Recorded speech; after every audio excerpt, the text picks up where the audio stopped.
I was listening to a couple old ones that we did, and that's not new. That's the same as what we used to do. Just talk. The only thing new, though, I haven't listened to one in forever. I should do that. Oh, it's cringy. Is it really? I bet some were good, though. I bet every once in a while we got into... I feel like we had our moments there. Oh, yeah. It just took a little while for us to kind of get into a groove and figure it out. But there were times that, like, it's been 20 minutes and we're still talking to each other like no one else is in the room. Like, let's go. Let's do something useful. And then all of a sudden it's an hour and 40 minutes later. And, oh, Jay Woodcroft's sitting there like, do you guys want to talk to me? Oh, yeah, you're still here? Jesus. Okay.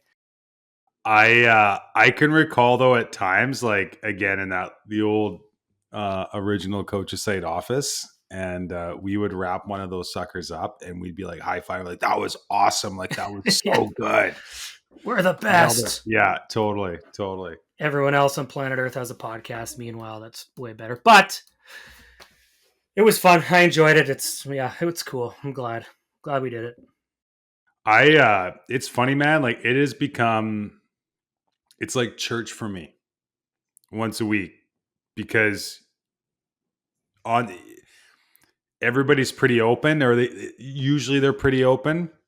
Yeah. And you're talking about the thing that's, most personal to them, or kind of, it's like their life's work, and you get so inspired, and I take so much away from it, not the hockey stuff, but the other stuff, just like, the perseverance, the commitment to the craft, all that. Like, and I think some of these, it's everything too, right? It's like, it's your family, it's your, coaching's not a 9 to 5 shut your brain off gig. It's 24/7, as you know. Well, yeah, what I've learned is it's deeply personal, and on the inside you still have to separate it or you'll go bonkers. So you can't necessarily take it home with you, like the emotions of it. Of course, you have to, you live it 24/7 while you're in the season, and it's personal. It's a different kind of personal. A lot of people can work a job and they're professional about it and they can separate but yeah, when you get told you're doing an awesome job, your ego goes through the roof. And then the inverse of that is also true. Do you think you were in such a fishbowl your last two jobs. Like, do you think it's different if you're coaching in an environment where you can go to the grocery store and people don't recognize you? I think personality matters. I think, who you are as an individual. There's just, Rod Brendamore is a different human than Sheldon Keefe is different than Chris Knobloch and Jim. Like, everybody's so different. And I think when you're in the fishbowl, everybody doesn't, like, people don't realize that until they've done it, and they expect everybody's just the same. Yeah. So for me personally, I know I would do better in a situation where I was not in a fishbowl, because I'm introverted and I've got some anxiety. And when I go to the grocery store, I just, like win or lose. Everyone says, you want to talk about what you should have done on the 6-on-5. No, exactly. And that's because, especially from like Jim the plumber, people in this, or the no offense, color, the plumbers out there. Yeah. Jim the plumber is good at it, but hey, I wouldn't tell Jim the plumber how to do his job. Exactly. Bingo. So yeah, for me personally, and it's not even like what you should have done. It's just like, if you won a game, or, we started the season 3-0, and I still just wanted to go to the grocery store and, like, it's just uncomfortable. Like, oh, that's a lot of candy you're buying, Kelvin. Like, are you sure about that? Like, yeah, I'll put that back. Just give me some kale, like. Exactly. But then I think there's some people who, that's not their personality. And don't get me wrong, like, I love to talk shop, like, obviously, and I like meeting people in the community and whatnot. But, I just needed some, I personally need some slack in my system just to think other thoughts and whatnot. So, but just everybody's different and thrives on different stuff. And just for listeners, tuning in here. So Calvin used to be our director of content, our original director of content, and then he was an assistant coach at UBC, University of British Columbia.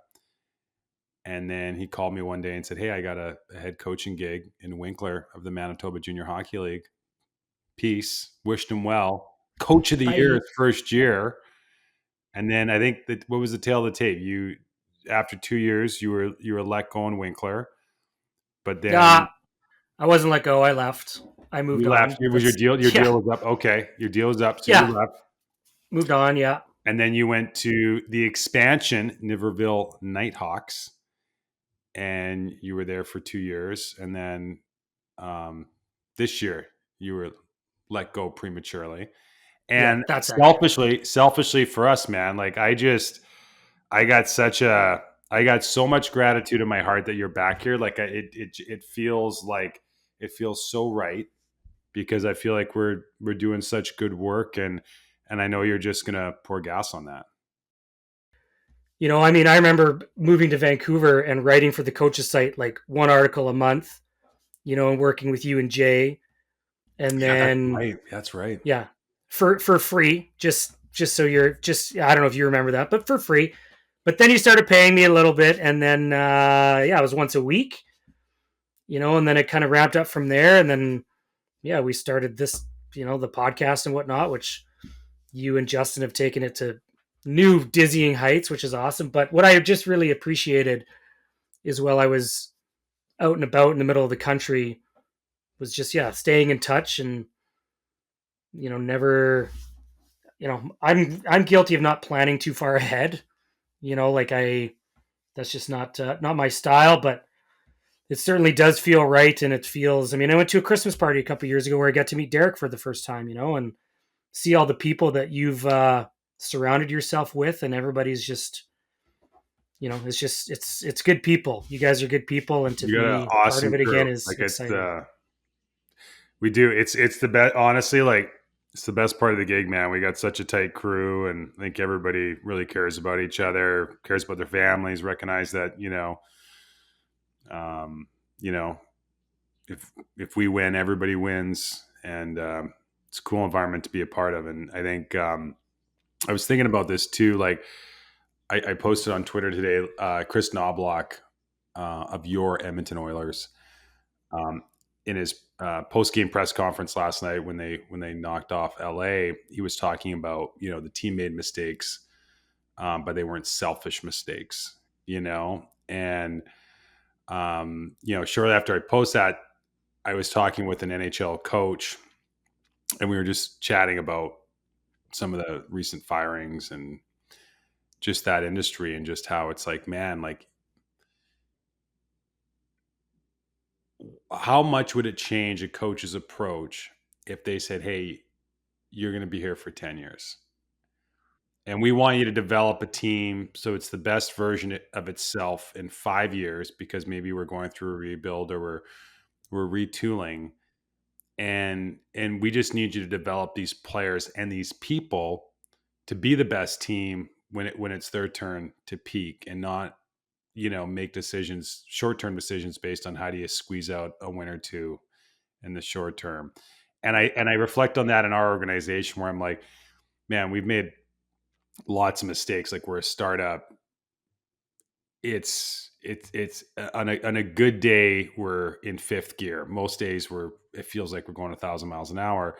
But we make mistakes, but we learn from it. But the fact that we've got a team of people that kind of have each other's backs, like that's what makes it work. I can't imagine being in an environment where that wasn't the case, where I felt like, man, if I make a mistake, I'm punted. Yeah, it's not fun, and a lot of it I believe is probably self-induced. I think coaches go into those situations and Sure. they lack confidence, but I think to answer your question is yeah, you need that element, or you need that focus from an organization to say, hey, yeah, coach for, or run this team for the future. Run it so it's going to be competitive every year, and knocking on the door every year. And some communities can handle that and can handle some short-term pain for long-term gain. Um, some can't, and some communities hire coaches thinking, "Hey, I'm the one who hired you. This is me making every decision you make that's a good one reflects on me. Every decision you make that's the wrong one reflects on you." So Yeah, it that's happens a at good way to every put it. Yeah. level. Well, and it's like I've joked about that before, and I'm thinking I'm joking, and you're looking around at a room of people, and they're like looking at you deadpan, like, "Yeah, obviously." Like, what So it happens at every level. It happens in NHL. It happens in junior hockey, and yeah, that's not specific to hockey either, man. Like you said, like this is a startup. Last week I was hanging out with an accountant and a graphic designer. It's like a joke. An accountant, a graphic designer, and a hockey coach walk into a bar. Yeah. The punchline is really not funny, so I won't go any further with that. Yeah. But so many of the things that we talk about with other sports or whatever, it's just about culture. So I think what you're referring to is a culture where you're encouraged to do your best and what you believe is best. And Yeah. even Totally. though it's not going to be perfect like I think you said this way back in the day when you started this, like, let's not let perfect be the enemy of good. If we had never recorded those cringy podcasts at the start, then maybe we're not still sitting here, right? Because we had to get better. I'll tell you what, it was the podcast has been one of the best metaphors for my life because, as you said, it's cringy. And there was a time where I never listened to them because I hated it. Yeah, me And too. then, and then I Yeah. started listening. I started making myself listen to every episode. And instead of, and I had to change my mindset where I was like, where I would just feel awful, like literally feel awful. Like I just cringed the fact this was out in the world. And then I started kind of keeping an open mind and saying, okay, like, what would I do differently? Like just think of it like how would I make this 1% better? And when I did that, the process became super enjoyable. Like I said, I get a lot of joy from it. But it's still like I listen to myself today, and there's times every episode I'm like, oh God, like that's what are you doing? But I think that's just the process, right? Like it's just that mindset of you just got to try and continuously get better. I get growth mindset, which I know is so cliche because everybody talks about that now, but it's the truth, man. Like you gotta just gotta keep on trying to get a little bit better. But Well, and what we're trying to do here, so you have that growth mindset and it's intrinsic. So you're going to show up to the podcast, you're going to show up to work every day, determined to get better. And when you're coaching teenagers or, young men or 40-year-old men, like it doesn't matter, men, women, whatever, sometimes they don't have that built in. And yeah, if you go at them too hard and you attack them and you attack, and just say, this isn't good enough, well, some people respond to that and some people don't. So, um, this is just that's what coaching is, and that's what the whole, even when you're a general manager and you're managing up to a board or an owner or whatever, they don't necessarily know those tactics. They don't know how to coach someone, but they might have never. But when I say coach, I don't mean a sport. no, I Like, know what you mean. Yeah, but again, it just we meet. I meet lots of coaches of all levels, and there's certain people I meet where, regardless of their record, I meet them, I get to know them, I get to see them interact with other people, their teams, their players, and I'm like, I want I want my boys playing for someone like that yeah, because they're going to make him a better person. Like they're going to teach him skills through the game of hockey that's going to make him better. And again, I know this is really cliche, but I think I just have the benefit that I've done this long enough, and not that, I mean, and we'll get to it in a bit. I mean, you made that step. I mean, as much as a lot of people, you know, grind their whole life to try and get to the level you did to be a head coach in junior A. Like that's you're one of the 1%, but I just look at, I look at it with coaches that it's you got to be there to develop the person. And I get that that's really cliche, but um, you got, again, if you do that, I think everything kind of falls into place. Well, it makes them want to get better on their own. Hmm. If you make them a better person and you show them that, realize that, like we've all experienced, life is filled with ups and downs, and you lose your job, or you lose your partner, or whatever, or you shoot the puck and you miss the net. The skills you acquire to, hold yourself accountable and not freak out and smash your stick on the boards are the same skills that you use when you get cut off in traffic in Burnaby driving, from Manitoba, and you haven't experienced Burnaby traffic in 2 years, and you just want to lose your marbles. Don't, You know what yeah, I mean? So the don't same even get kind me of stuff. started. Yeah, don't get me Yeah. started on that. You know what? Like, my favorite. Here's a good example. Do you know my favorite part of the NHL playoffs has been so far? Tweeting about it. No. Um, when Colton Sissons, with a chance to ice the game and create a 2-2 series late in Game 4 of the Predators Canucks series, he rings one off the post, and then the Canucks go down and tie it up and win in overtime. The reason that's my favorite event in the playoffs so far is because Nashville came back and won Game 5 on the road in a hostile environment, and Yeah. I guarantee, when they got in the locker room in Game 4, every member of that team, including the coaching staff, said, "Hey, Colton, we're not going to let that be the difference in the series. Like, we're going to rally around you. We love you. We care about you. You've been with this team your whole career, and we're gonna push back on your behalf." I guarantee that was the motivation. And yeah, and to me, like, if you go back to culture, right? Like, that's culture. It's like a couple years ago when St. Louis won the cup. They have that the game before, like a couple just outrageous calls that didn't go their way, and uh, Braden Shen smashing his stick on the glass and whatnot. And there's a famous, they came in, and Craig Berube, who, if you'd expect anybody to lose his mind and peel paint off the walls, it'd be that guy.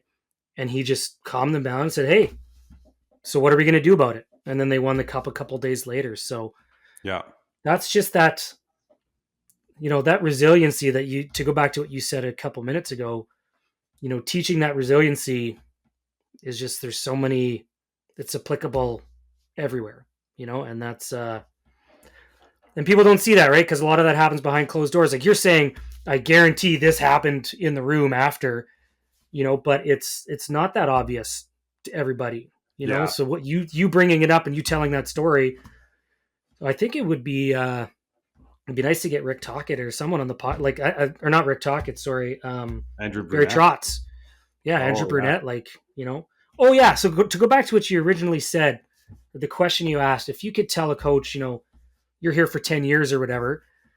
I remember one of the conferences, I can't remember at this point, but it was like Barry Trotz, and then me, Sven Butenshaw, Dave Adolph, and like it was a breakout session or whatever. And it was right after he won the cup in Washington. yeah, Yeah, so he said, "Well, yeah, we weren't doing very well at Christmas, so I just stopped coaching for my job." And it's like it was that simple. It just clicked in him that, and there was probably some issues behind the scenes with him and management, in Washington, right? Because then they won the Stanley Cup. Ovechkin wins his cup. He's on a plane with Putin the next day to go to the World Championships, yeah, literally the yeah, next day.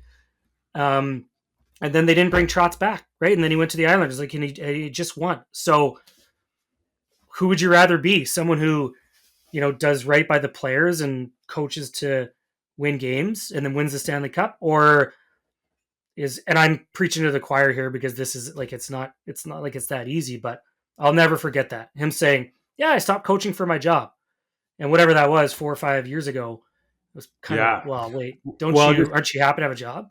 it's framing, right? Like, you go back to the Colton Sissons example. It's like, if you're coaching for your job, you might rip into that guy and be like, "What are you doing? You can't hit an open net," Yeah. and lean into You know him. what you're, Or, but yeah. if you're coaching about, for the group and long term, you're like, "Hey guys, like, we got to support Colton here. Like we got to back him up. He's a great player. We all know what he brings to the table, how hard he works, and we're not going to let that post be the difference in the series. So we're going to go to Vancouver and we're going to win one for him.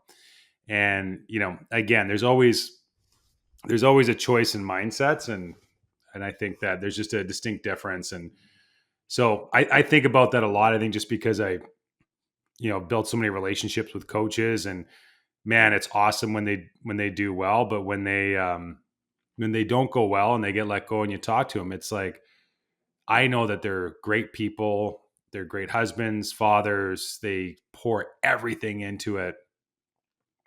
And unfortunately, the industry doesn't always doesn't accept that currency, right? Sometimes it only accepts one currency. But in your case, I mean, you did it 4 years.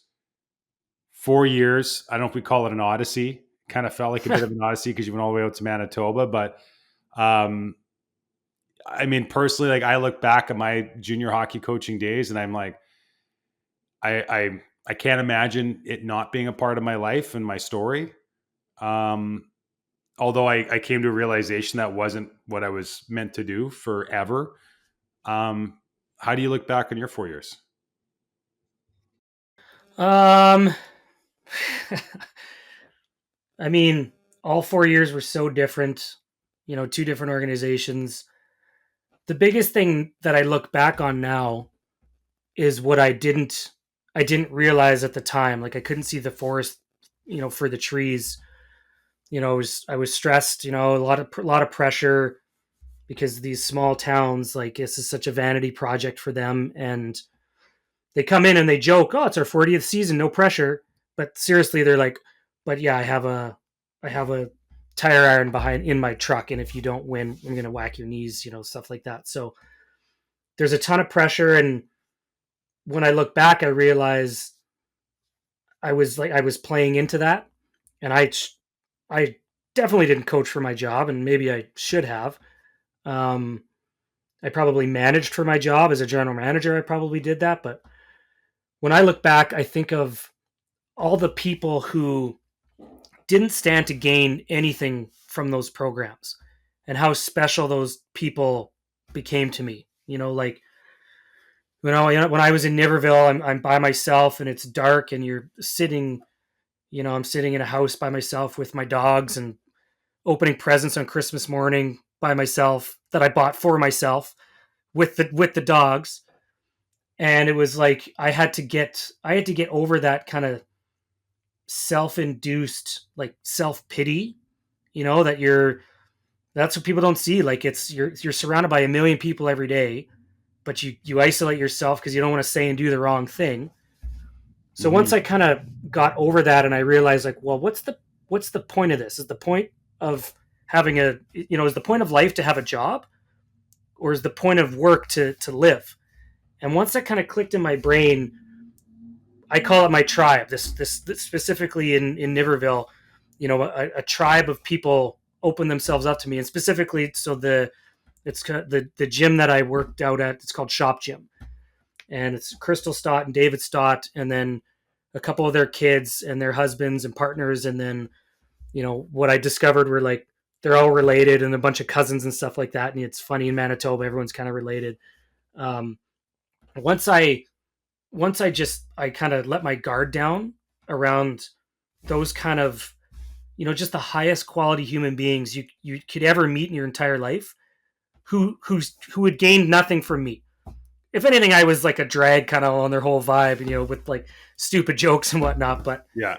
um, no, so to answer your question, I look back on that and my time in Winkler, and there's three people I talked to last night from Winkler and Morden in the area that were volunteers with the team or part-time people, or just community. Like some of the people in those communities are like they should just, yeah, it's very near and dear to my heart. So that's what I'm choosing to, and that's part of what's valuable to me here with you guys, is just being around good people. So I don't know, that's kind of a rambling way to say that like what I realize now is that the point of it all is the people.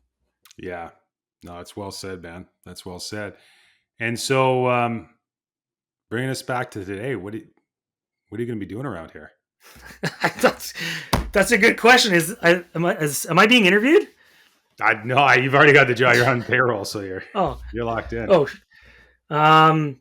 Well, what I did. I mean, the big thing for me, and I think what the good fit with this is, how obsessed I am with community lately and meeting people and making connections, outside of the traditional general manager coach, dynamic kind of thing. So, um, the coaches site has an enormous community, and there's a lot of good people out there, and there's a lot of people that struggle with certain parts of the game, and not the game, maybe the business and the industry, that some of the struggles that I've gone through.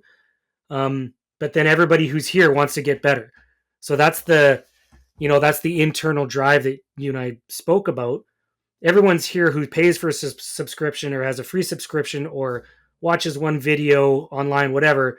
They want to get better, and those are the kind of players that you want to work with. Those are the kind of coaches that I want to work with. So I'm gonna be doing a lot of work with the community and trying to build that up, and make information easier than ever for coaches to read and to learn and to watch and digest.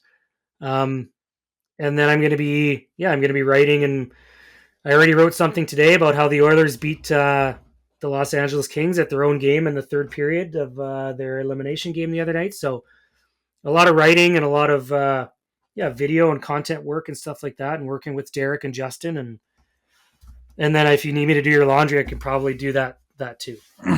Yeah. Well, if you could find the undergear bottoms for my 5-year-old for his hockey game tomorrow, that would be awesome because we're missing those. Okay. Apparently, I've lost those.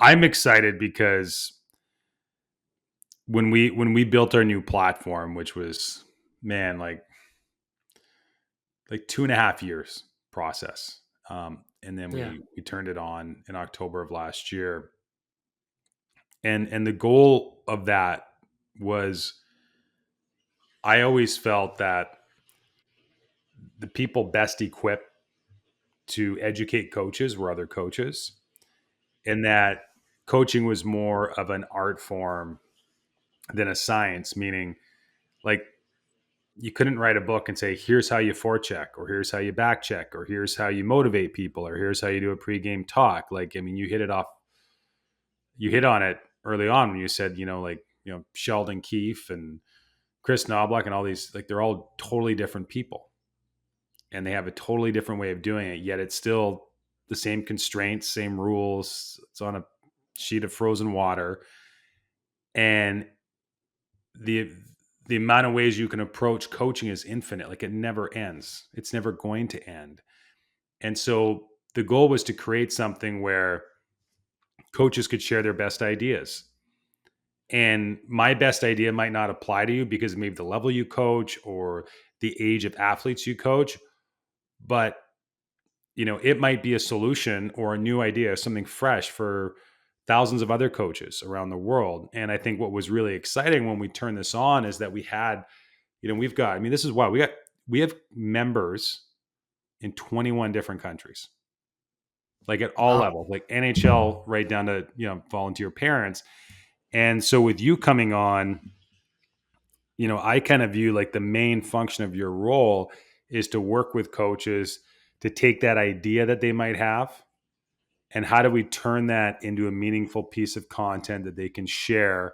And that might be sharing it with their, simply with their staff. It might be with, say they're with a youth hockey organization, or a club, just the coaches with, within those walls, or it might be with, the entire membership, but to really just help bring their ideas to life. And I think that's where, you've got a real knack for that. And the fact that you have coached, I think is so important, because there's so much nuance. Like, just because you're a writer doesn't mean that you know the first thing about helping a coach figure out how to express, you know, the ways that he's taught 8-year-olds how to cross over, you know, Yeah. that's different. So I just think you're going to bring, I know you're going to bring so much to our community. And I think we're so excited with the timing that We've got lots of runway for next season. I know we've got lots of collaborations on the go right now, and I just know that that's going to benefit our community. And I feel strongly the less relevant the coaches site becomes on our platform, and the more relevant our users' content becomes, that's really powerful. Like that's the more value we're going to offer the community.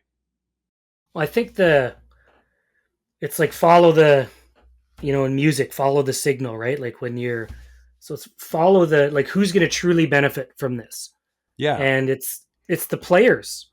And totally. in all of this, and in dealing with, yeah, owners and volunteers and boards, and you know the guy who did change my oil, hey, why'd you guys lose last night? Like, stuff like that. You lose sight of the fact that, well, what's the point?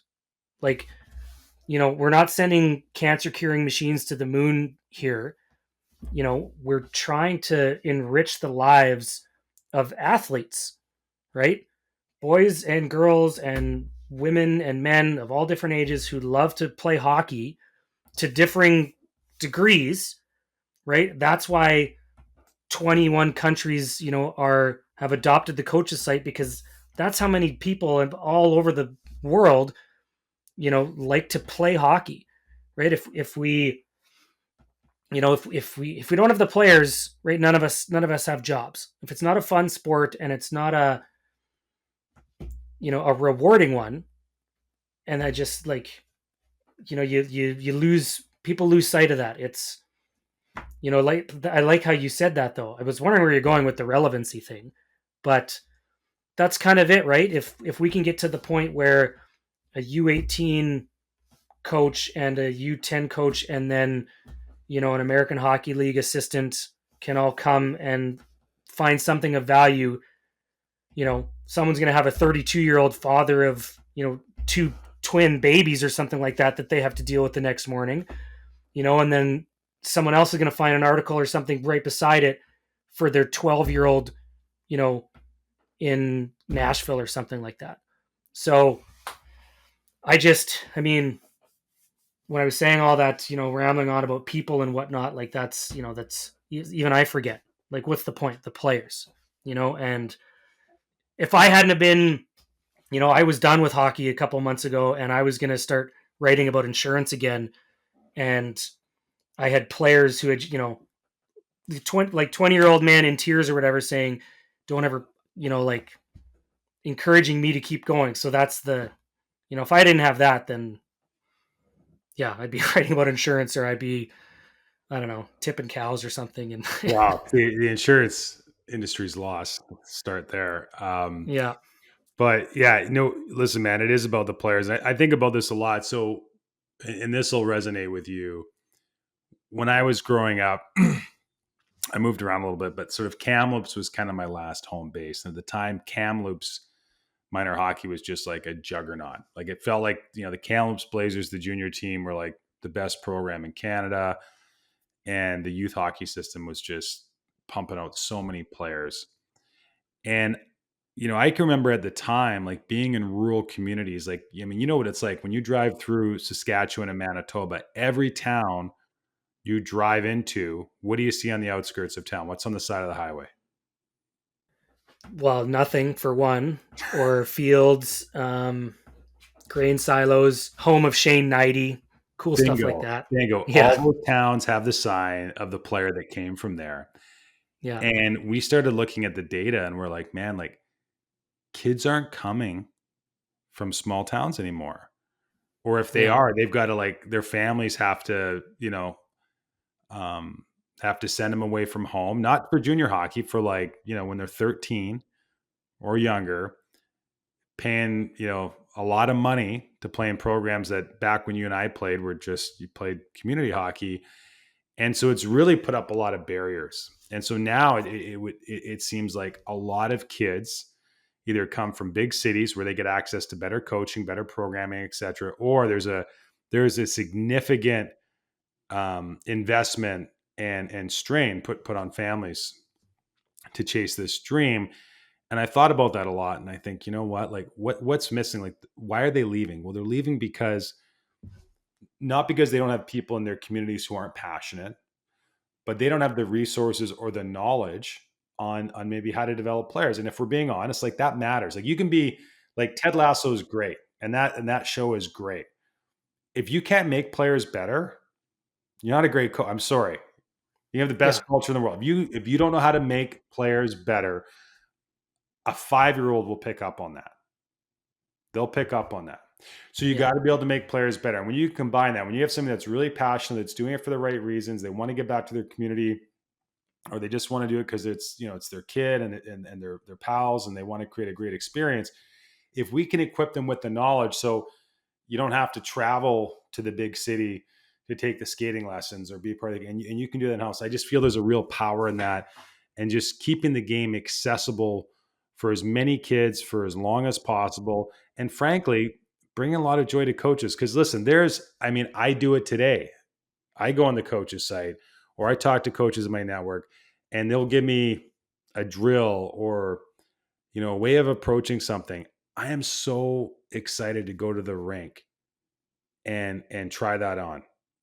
And when it works, it's awesome. Like I feel great. I feel like I did my job. The kids, I can see the kids feed off it. And there's a power in that. I really believe that. Well, and this is probably a whole other conversation, but there's such pressure on parents to chase the dream and spend, thousands of dollars. And I get it, ice is expensive and you need some, it's a difficult game for everybody to afford. But I mean, I used to have to drive across town to Burnaby to do, from UBC to Burnaby to do the podcast 5 years ago. And now I'm on an island and this is like, it looks way better. It sounds way better. We're in a remote world now. Yeah. And the quality of, video that we can do and, like it's just anything that, stuff I'm doing in southern Manitoba, like, there's the whole Ted Lasso thing, but then people don't see, the behind the scenes and the practice and how people get better and teams get better, right? That kind of stuff. Like, what are we trying to hide? I did a man on man, defensive zone coverage because Barry Trotz told me to, 5, 6 years ago, whatever. And then we used that at UBC and we won a couple playoff. Well, no, we didn't win any playoff rounds when I was there, but we made the playoffs, and this just like this whole, I feel like we've lost that. The coaching fraternity is just secretive Yeah. and they're trying to hide stuff. And if you go back to the earliest days of, even the genesis of the conference is like, I think about Mike Johnston and Claire Drake, in Camrose 20 years ago. Yeah. And, I'm sure I'm forgetting, some key, Ken Hitchcock, stuff like that. Don Hay, like they, wasn't there, who is the story that it's Ken Hitchcock and someone, they would just drive to, they'd meet halfway at some diner or something like that and sit and talk about hockey. Maybe it is Mike Johnston. No, He would, It was Don Hay and Ken Hitchcock Don Hay and Ken Hitchcock, in right? Falkland between Vernon and Kamloops. Yeah, there you go. So obviously that I'm not making that up, but there was nobody with shoving a microphone in their face at the No, time. There was no one filming things. And no disrespect to Don Hay and Ken Hitchcock, but they probably didn't have the how do I say this lightly, the requisite skill to go on the internet and write stuff down and share it with an entire community. but do you not think Where there's also something to be said, Calvin? Like listen, like if you and I could do this in person, like we would, that would be awesome. And if we could sure, sit down with our coaching pals and do that in person, we would, because that's awesome. But we don't have to anymore. And I think from no, the convenience sake and from a scalability sake and the amount of information we can share, like I think that's something that dawned on me a couple of years ago. I'm like, we're not gonna like how many times have you been at a rink where perhaps you're watching the group that's on before you, let's say, and you see a yeah, drill you like, and you go up to the coach and you're like, hey, like, what was that drill? Or you're talking to a coaching pal and you're like, hey, I need a solution for this. And they're like, oh, and they kind of like scribble it down and you take, you try and memorize it, and then you you kind of lose it. Well, that's not going to happen anymore. They're just going to be like, oh, I'll just Yeah. send you a video of it. I just like Yeah. we videotape. I'm just going to take a video of the drill on my phone. I film practice, got my game clips. I've already got it. I'm just going to send it to you. It's right there. And they're just send it through the coach's site. And that was really the motivation, is just seeing where this is all going. Like, we're not going to draw drills anymore. Kids don't like, I mean, seeing a video of a drill is vastly a better experience than watching a static image of it. If you can see it My for my that. my favorite days in the last couple years, some of my favorite days, I had two really really good skill development guys.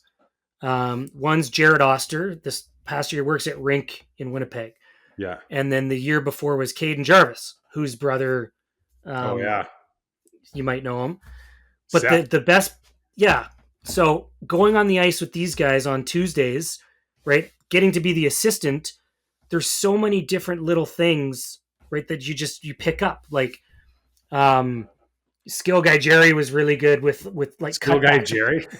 Yeah, that's what he saved in as my phone. So, or as yeah, That's so that's amazing. and then and Jarv was just, and like, well, they're both, these guys are awesome with, like, they're just good, again, good people, but you pick up so many different little things.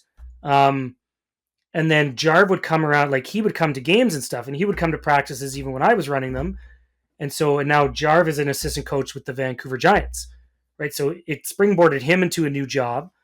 Um, but it was like, I picked up so much just from that, like, so then I could kind of, instead of being the, constant, like, I get so sick and tired of my own voice, you can just listen a little bit and support, and you pick up so much stuff, right? And this is all, I mean, it's the same concept, right? Like, that's part of what I'm so excited about here, is to, I've got my own systems and my drills and whatnot that I've done for the last, 4 or 5 years. But, I just, that's part of the community aspect for me, is getting to learn from different people and stealing. If you're not stealing from other coaches, you're not doing your job. Right. Yeah, 100%. And I think it's just, I like, people talk about the coaching bug. And again, I mean, you rattle up a few names there, like Don Hay and Ken Hitchcock, and people that we've been so fortunate to work with. And I've always sensed in getting to know these folks that they're as passionate about the game, you know, on the tail end or even after their career's done, as they were when they started. And I don't think it's the ones, like, I think it's just they get addicted to learning and improving and picking up new ideas, and it's the evolution, because it forces you to do that, or you're going to get left behind. And I think that's really what the coaching bug is. It's just you get addicted to learning and challenging yourself, and it's a pretty good way to go through life. I think so. Well, isn't that just it, right? That brings us back to the whole thing. Like, what's the point? The point is to enrich your life, right? That's why you work, is to improve the quality of your life. If you can, and if you're fortunate enough to have a role or a full-time job or a part-time job or just a passing interest, then it's yeah, we should write a book, probably a Bible, hockey There you go. Bible. Hey man, anybody that gets to, like, coach, and that's part of their, and again, it's in coaching's not a, it's a hobby, right? It's something you're passionate about. Anybody gets to do that, super fortunate. We're super fortunate. We get to work in hockey. For anybody that listens to this and says, hey, I'd like to share some ideas on the coach's site, I want to get in touch with Calvin, how would they do that?